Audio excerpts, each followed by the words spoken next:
तो जैसे इस किताब की अनाउंसमेंट हुई है, तब से ही इस किताब के बारे में की बहुत सारी चर्चा हो रही है। वो पॉजिटिव हो रही है, नेगेटिव हो रही है, एल्गोरिदम के हिसाब से हो रही है, जैसे भी हो रही है, पर इस किताब के बारे में बहुत सारी चर्चा हो रही है और खासकर एक बिंदु को लेकर बहुत सारी चर्चा हो रही है। तो आप उस बिंदु से गुजरते हुए भी किताब में प्रवेश करते हैं, क्योंकि उस बहस में आप है कहीं ना कहीं। उसी तरह से जिन दिनों ये किताब आई है, उन्हीं दिनों हम नोम चॉम्स्की की और एप्स्टीन की तस्वीरें एक साथ देख रहे हैं। तो वो तस्वीरें कहीं आपके दिमाग में होती है जब आप इसमें प्रवेश कर रहे होते हैं। जब ये किताब आई है तो उससे कुछ दिन पहले ममदानी जो है वो न्यूयॉर्क में जीत गए हैं और ऐसा लगा जैसे दुनिया भर में लिबरल ताकतों के लिए बड़ी विजय हुई है और वो इस किताब में भी आ गए। मतलब इतनी नई चीज होने के बावजूद वो अभी इस किताब में है, उनकी जीत का जिक्र इस किताब में है। तो वो सब भी है। जब आप इतनी सारी बहस उस खास बिंदु पर सुनते हैं तो पिछले कुछ सालों में इसको लेकर जो सीधे सीधे बात करने वाले लोग हुए हैं वो भी आपके रास्ते में कहीं ना कहीं आते हैं किताब में जाने से पहले। जैसे मान लीजिए इस सवाल से कि हिटलर और स्टालिन को एक सफे में रखने वाली जो बात है, इस पे सीधा एकदम सीधा अगर आप ढूंढेंगे तो आपको जिजेक बोलते हुए मिलेंगे और वो ये कहेंगे कि गुड आइडिया गॉन बैड। मतलब अगर संक्षेप में कहें तो स्टालिन के मामले में very good idea gone bad और हिटलर के मामले में very bad idea gone worse. लेकिन इस सवाल से सीधी टकराहट कम हुई है।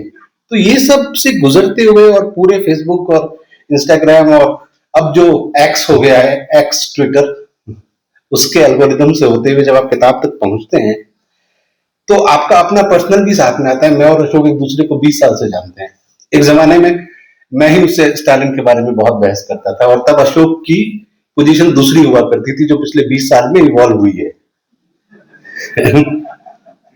ये बात सही है। मतलब तब मैं बहुत अनक्रिटिकली ये मानता था कि स्टालिन एक ऑटोक्रेट, डिक्टेटर, टोटलिटेरियन है और उनको लगभग इसी सफ में रखा जा सकता है। अब मेरा मानना उतना कम हुआ है और अशोक का शायद थोड़ा बढ़ गया है।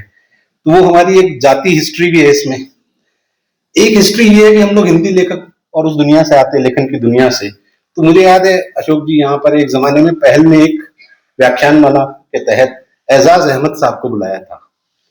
ये मेरे ख्याल से मिड 90s का वक्त था और लोग चाहते थे, खासकर वामपंथी दोस्त चाहते थे कि वो कुछ ऐसा कहे जिससे उम्मीद मिले। तो उन्होंने कुछ बातें कही जिससे उम्मीद मिले, लेकिन कुछ बातें ऐसी भी कही जिससे लगे कि बहुत सख्त सेल्फ क्रिटिसिज्म की जरूरत है। और उन्होंने स्टालिन के मसले पर भी यही कहा कि हम इसे पूरी तरह अमेरिकन कैपिटल के बनाए हुए प्रचार तंत्र वाले एंगल से ही नहीं देख सकते। हमें वामपंथियों को एक ईमानदार नजर से स्टालिन के हर अच्छे बुरे किए पर नजर डालनी पड़ेगी। तो ये हिंदी की दुनिया में उस वक्त भी बहुत पॉपुलर बात नहीं थी जब एजाज साहब ने कही थी। अब वो दुनिया में है नहीं। अब एक नए ढंग से थोड़ा और पॉपुलर तरीके से अशोक इस बात को कह रहे हैं, लेकिन किताब शायद ये नहीं कहती। ये सब किताब में घुसने से पहले की मुश्किलें हैं दोस्तों। तो किताब क्या कहती है? शुरुआत में एक भूमिका है। उस भूमिका को एक तरह से अशोक के प्रॉमिस की तरह माना जा सकता है कि वो किताब में क्या करना चाहता है। फिर हम ये देखेंगे कि उस प्रॉमिस पे वो आगे डिलीवर कितना करते हैं। तो जो भूमिका है या उसमें एक बात बहुत क्लियर है शुरू से कि वो तानाशाहियों के भीतर दो तरह की चीजों पे बात करना चाहते हैं। एक जो इंडिविजुअल पर्सनैलिटी कल्ट और उसके अराउंड बनी हुई तानाशाही है, और दूसरी जो संस्थागत इंस्टीट्यूशनलाइज्ड इंस्टीट्यूशन बेस्ड तानाशाही है। और उनका ये साफ मानना है, भूमिका में वो साफ कहते हैं कि उनकी बहुत दिलचस्पी पर्सनैलिटी और उस पर बात करने में नहीं है। इसीलिए आगे किताब में वो क्या करते हैं वो हम देखेंगे। उनकी दिलचस्पी ये है कि ऑटोक्रेसी, डिक्टेटरशिप इंस्टीट्यूशनलाइज कैसे होती है, वो संस्थाबद्ध रूप में कैसे बनती है। जाहिर है कि उसमें एक कैरिज्मेटिक फिगर होता है। वो कैरिज्मेटिक फिगर यहाँ पे है और आप हमारी सदी में दूसरे लोगों के चेहरे याद कर सकते हैं इसको देखते हुए। तो ये बात भूमिका बहुत साफ करती है कि उनकी दिलचस्पी किस चीज में है। उनकी दिलचस्पी है ऑटोक्रेसी के, टोटलिटेरियन रेजिम्स के इंस्टीट्यूशनलाइज होने में, उसके पीछे के जो भी सोशियो इकोनॉमिक पॉलिटिकल डायनेमिक्स और डायलेक्टिक्स है उसको सामने लाने में है। दूसरी बात जो ये कहते हैं, और इसके लिए वो कई बार हॉब्सबॉम का हवाला भी देते हैं, और वो हवाला ये है कि जो हम अब 21वीं शताब्दी में देख रहे हैं, जो नए रूप हैं तानाशाही के, उसकी कुछ झलक, उसके कुछ मॉडस ऑपरेंडी 20वीं शताब्दी की तानाशाहियों में दिखाई देते हैं। वो एक तरह से उनको प्रिडिक्ट करती है और एक दूसरे अर्थ में उनको प्रिडिकेट करती है कि एक नए फॉर्म में चीजें ऐसे भी आ सकती है। ये प्रॉमिस भी भूमिका में है। और आखिरी बात जो अशोक कहते हैं वो ये है कि मेरा किताब लिखना एक पॉलिटिकल एक्ट है। यानी वो इस बात को जाहिरा तौर पर कहते हैं कि मैं एक राजनीतिक काम कर रहा हूं जब मैं ये किताब लिख रहा हूं। तो वैसे तो हम ऐसा कोई काम कर ही नहीं सकते जो किसी न किसी तरह से राजनीतिक ना हो। ये मुश्किल ही है। कब कहा था थॉमस मान ने, मतलब हमारे समय में पूरी की पूरी जो मनुष्य की नियति है वो अपने आप को राजनीतिक शब्दावली में व्यक्त किया करेगी। ये कहे हुए उनको 100 बरस से ज्यादा हो गए। तो इनका क्लियर मानना है कि ये पॉलिटिकल एक्ट है। अब होता क्या है किताब में, ये तो इनका दावा है, भूमिका है। किताब स्टोरी टेलिंग के लहजे में कही गई है, ये एनालिसिस के लहजे में लिखी नहीं गई है, हालांकि इसमें एनालिसिस है। ये ऐसे लिखी गई है कि आपको एक दौर का, एक इंसान का और उसके आसपास बन रहे इंस्टीट्यूशंस का एक विजुअलाइजेशन हो जाए।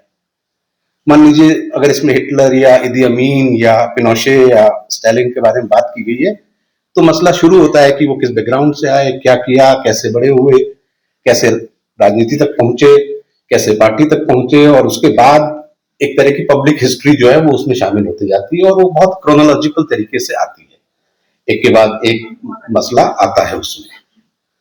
तो ये किताब का डिलीवर करने का तरीका है। और किताब क्योंकि एक स्टोरी टेलिंग के स्ट्रक्चर में कही जा रही है, तो अक्सर इसकी शुरुआत एक आइकॉनिक सीन से होती है। जैसे मान लीजिए मुसोलिनी के साथ जो चैप्टर है मुसोलिनी के बारे में, उसकी शुरुआत होती है जब गांधी उनसे मिलने गए। अब आज तो कोई कह देगा गांधी उनसे मिलने क्यों गए थे, बेवकूफ आदमी थे, क्या करने गए थे वहां पर। उनको कई लोगों ने रोका भी था, खासकर रोमियो रोला ने रोका था, और फिर भी वो गए उनसे मिलने। और वो जो सीन जिस तरह से डिपिक्ट होता है, ओपन होता है, पाठक का इंटरेस्ट उस अध्याय के साथ वहां से जुड़ता है कि मुसोलिनी और गांधी के बीच में एक एनकाउंटर है। वो एक दृश्य की तरह खुलता है, आपको मुसोलिनी एक तरह से इंट्रोड्यूस कर दिए जाते हैं, और उसके बाद फिर जैसे स्टोरी टेलिंग का एक तरीका होता है, वैसे वो कहानी धीरे धीरे मुसोलिनी के बारे में आप जानते हैं। और एक पर्सनल छोटा, बहुत ही छोटा पर्सनल स्केच, यानी यहाँ जो उन्होंने भूमिका में कहा था उस पर वो डिलीवर करते हैं कि उनका बहुत इंटरेस्ट पर्सनैलिटी के अराउंड नहीं है। इनका इंटरेस्ट है उन थ्रेड्स के अराउंड जो समाज से, इकोनॉमिक्स से, दूसरी चीजों से आते हैं, और वहां से वो एक इंस्टीट्यूशनलाइज तानाशाही बनती है। तो यहाँ ये होता है इस किताब में।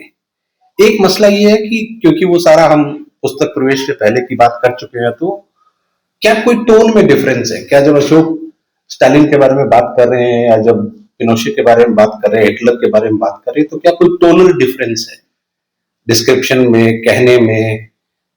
मतलब लगभग अशोक ने अब ये कर दिया इस किताब में कि वो बहुत नॉन पार्टीजन तरीके से लिखी गई, एक तरह की एकेडमिक थोड़ी डिस्टेंस के साथ। ऐसा नहीं लगता है कि वो इसके पक्ष में उसके पक्ष में, बहुत सर्जिकल ढंग से चीजों को कहा गया है।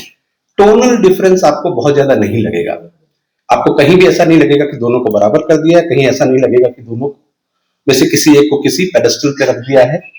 तो ये इन्होंने एक कमेंटेटर की तरह से, एक सर्जन की तरह से, एक एकेडमिशियन की तरह से करने की कोशिश की है, जहां पे इन सारे लोगों के बारे में ये सारे डिस्क्रिप्शन एक टोनल एक्सेस के बिना होते हैं, और कोई स्पेसिफिक ऐसा पॉइंट नहीं नजर आता जहां से लगे कि हाँ ये स्पेशली इस बात के लिए इसके अगेंस्ट में है। जब इस तरह की किताब लिखी जाती है जिसमें स्टोरी टेलिंग हो, जिसमें हिस्ट्री हो, जिसमें कुछ पर्सनल स्केच हो, तो उसका टारगेट रीडर कौन है? हम लोग, जो इस सभा में बैठे हुए लोग हैं, वो लोग, यानी ज्यादातर वो लोग जो स्पेशलिस्ट रीडर नहीं है। स्पेशलिस्ट रीडर से मतलब ये है कि जो रिसर्च करते हैं हिस्ट्री की, या जो इस तरह के मसलों में एक तरह की विशेषज्ञता हासिल करना चाहते हैं या उसके लिए इसको देख रहे हैं। ये आम लोगों की एजुकेशन और इंफॉर्मेशन के लिए बनी हुई किताब है, और इसीलिए ये उस तरह से काम करती है जैसे इसका स्ट्रक्चर है। तो जब कोई आम व्यक्ति इस किताब को पढ़ेगा तो उसको इस पूरे दौर की एक समझ, एक घटनाक्रम, एक विजुअलाइजेशन मिलेगा। फिर अंतिम सवाल ये है कि इस सबसे गुजर कर कोई एनालिसिस हमें हासिल होता है, तो वो एनालिसिस अलग से नहीं हासिल होगा, वो उसमें गुथा हुआ है।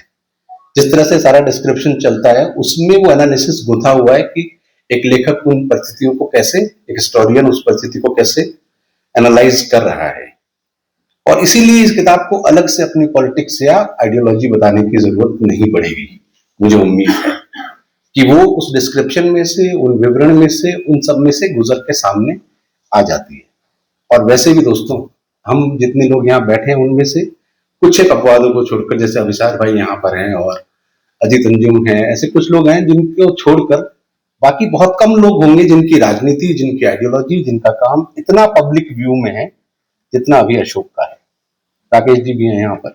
तो इतने पब्लिक व्यू में जब किसी की आइडियोलॉजी और किसी की राजनीति हो तो उसके लिए आइडियोलॉजी और राजनीति किसी दिन अनाउंस करने की चीज नहीं रह जाती है, वो उसकी एक डेली डायनेमिक्स बन जाती है। वो उसको रोज रोज हासिल करनी पड़ती है, रोज रोज उसको बनाना और बिगाड़ना पड़ता है। तो वैसे ही अशोक की और उनकी किताबों की राजनीति और आइडियोलॉजी है जो एक दैनिक घमासान में रोज बनती है, रोज स्थापित होती है और उनको वास्तविक संघर्ष करने होते हैं। मतलब कोई ऐसा इको चैम्बर नहीं है जहां पे वो अपनी बात कहें और बाकी कुछ लोग उसके विरोध या पक्ष में कुछ बोले। एक बड़ी जनता है जो उनके यूट्यूब चैनल के मार्फत, उनकी किताबों के मार्फत उनसे लगातार बात करती है और वही इन किताबों की भी ताकत बन गई है कि वो उस जबान में बात कर पा रही है। मेरे ख्याल से तो मैंने कुछ पुस्तक प्रवेश करा दिया है, अब अगर नहीं हुआ है तो बाकी लोगों के हवाले। ठीक है, थैंक यू सो मच।